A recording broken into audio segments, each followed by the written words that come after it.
মেয়েরা যারা মাথায় কাপড় দেয় না, বিশেষ করে হিজাব যারা করে না, কিয়ামতের ময়দানে এই মেয়েদের এক একটা চুল এক একটা সাপ হয়ে তার শরীরে তার মাথায় দংশন করতে থাকবে। নাউজুবিল্লাহ। বড় কঠিন বিষয় ভাই। নামাজ পড়া ফরজ, করা ফরজ, হজ করা ফরজ, যাকাত দেওয়া যেমন ফরজ, পর্দা করা ছেলেদের এবং মেয়েদের তেমনই ফরজ।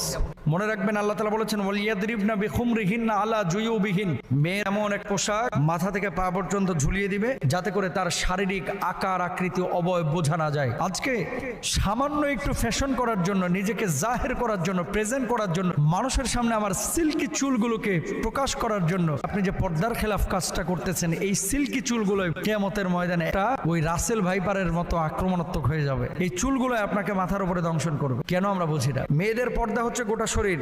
তো মেয়েরা মুখমণ্ডল, হাতের তালু, পায়ের পাতা এগুলো বাড়ির মধ্যে খোলা রাখতে পারে, আর বাইরে চেষ্টা করবে পুরো হিজাব মেনটেন করে তার সৌন্দর্য যাতে করে প্রদর্শন না হয়